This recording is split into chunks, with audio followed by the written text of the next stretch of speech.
கிறிஸ்துவில் அன்பானவர்களே, ஆண்டவரும் இரட்சகருமான இயேசு கிறிஸ்துவின் விலையேற பெற்ற நாமத்தில் உங்களை வாழ்த்துகிறேன். இன்றைய அனுதின உணவிற்காக கர்த்தர் நமக்கு கொடுக்கிற வார்த்தை சங்கீதம் 147 9, 10, 11 3 வார்த்தைகள். அவர் மிருக ஜீவன்களுக்கும் கூப்பிடுகிற காக்கை குஞ்சுகளுக்கும் ஆகாரம் கொடுக்கிறார். அவர் குதிரையின் பலத்தில் விருப்பமாயிரார், வீரனுடைய கால்களில் பிரியப்படார். தமக்கு பயந்து தமது கிருபைக்கு காத்திருக்கிறவர்கள் மேல் கர்த்தர் பிரியமாயிருக்கிறார். அன்பானவர்களே, மிருக ஜீவன்கள் கூப்பிடும் போதும் காக்கை குஞ்சுகள் கூப்பிடும் போதும் ஏற்ற காலத்துல அதுக்கு ஆகாரம் கொடுக்கிறார் ஆண்டவர். அப்ப இவைகளையெல்லாம் விசேஷித்தவர்கள், இவைகளையெல்லாம் விட விசேஷித்தவர்கள் மனிதர்கள் இல்லையா? மிருக ஜீவன்கள் அது கூட சாப்பாடு இல்லைன்னு சொல்லி கூப்பிடுமா கடவுளை, ஆண்டவரை நோக்கி கூப்பிடுமா, கர்த்தரை நோக்கி. காக்கை குஞ்சுகளும் கூப்பிடுமா சாப்பாடு இல்லாம. அவைகளுடைய கூப்பிடுதலுக்கு கூட தன் செவியை சாய்த்து ஏற்ற காலத்துல அதுக்கு ஆகாரம் கொடுக்கிற கர்த்தர்.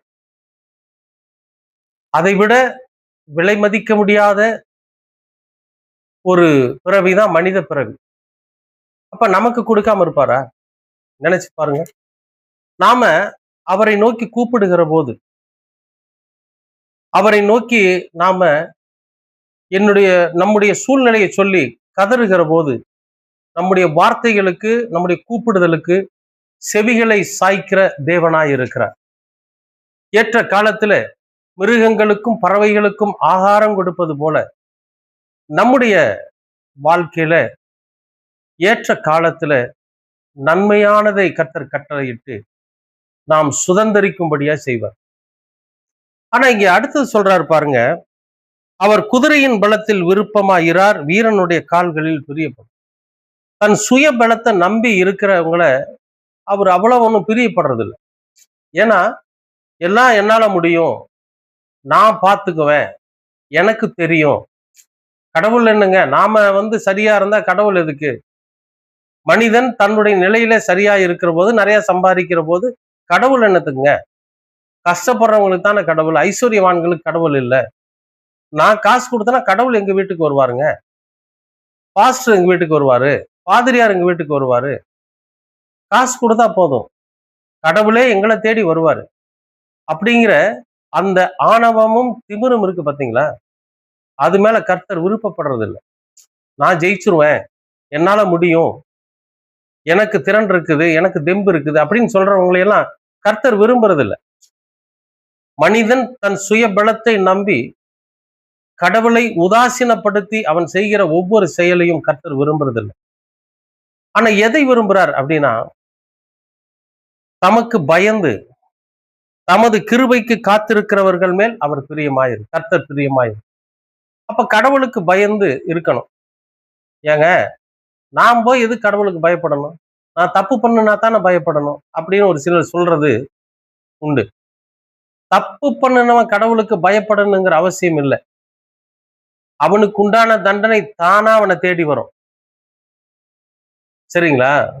யார் பயப்படணும்னா, கர்த்தருக்கு பயந்து இருக்கிறவனா, ஐயோ, எந்த ஒரு காரியத்தை செய்யறதுக்கு முன்னால கடவுளுக்கு பயப்படணும். அது நல்லதா இருந்தாலும் சரி, கெட்டதா இருந்தாலும் சரி, ஒரு காரியத்தை நம்ம செய்ய துவங்குகிறதுக்கு முன்னால இது கடவுளுக்கு பிரியமா இருக்குமா, இந்த காரியத்தை செஞ்சா கர்த்தர் நம்மை தண்டிப்பாரா அல்லது கர்த்தர் நம்மை உயர்த்துவாரான்னு சொல்லி கடவுள் மீது பயம் இருக்கிற பிள்ளைகள். சரி, நம்ம இப்படி ஒரு காரியத்தை செய்ய போறோம், கர்த்தரிடத்துல இருந்து நமக்கு ஒரு நன்மையான ஒரு பதில் வரட்டும் சொல்லி அவருக்காக காத்திருக்கிறாங்க பாத்தீங்களா? அவர்கள் மேல் கர்த்தர் பிரியமா இருக்கார். அன்பானவர்களே, நாம நம்முடைய சுய பலத்தை நம்பி, சுய தைரியத்தை நம்பி, நான் என்னால முடியும் அப்படிங்கிற அந்த ஒரு மேட்டிமையை நம்பி நாம இருக்காம, நாம எதை செஞ்சாலும் சரி, அதை செய்வதற்கு முன்பு இது கர்த்தருக்கு பிரியமா இருக்குமா, இதை கர்த்தர் ஏற்றுக்கொள்வாரா, இதனால் கர்த்தர் நம் மீது கோபப்படுவாரா அப்படிங்கிற அந்த கடவுள் பயத்தை நம்முடைய இருதயத்துல வச்சு அந்த காரியத்தை செய்கிற போது நிச்சயமாகவே கர்த்தர் நம் மீது பிரியமாய் இருந்து அந்த காரியத்துல நம்ம வெற்றி பெற செய்வோம். ஏன்னா மிருகங்கள் கூப்பிட்டா கூட அந்த பசிக்கு ஆகாரம் கொடுக்கிறாராம். காக்கை குஞ்சுகள் கத்துற போது அதனோட பசிக்கு ஆகாரம் கொண்டு வந்து கொடுக்கிற கர்த்தர். நாம கூப்பிடுறப்ப, நாம அவரை நோக்கி கதறுகிற போது நமக்கு பதில் தராம இருப்பாரா? யோசிச்சு பாருங்க.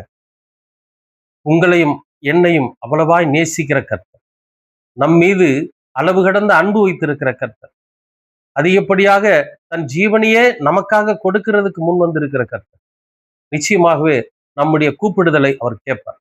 கூப்பிட்டு பாருங்க. எல்லா சூழ்நிலையிலும் அவருக்கு பயந்து எந்த காரியத்தை செஞ்சாலும் அவரை முன்வைத்து செய்யுங்க. உங்கள் மேலும் நம் மீதும் கர்த்தர் பிரியமா இருப்பார். கர்த்தர் பிரியமா இருந்தாவே நாம வெற்றி சிறக்க முடியும். விசுவாசிக்கிறீங்களா?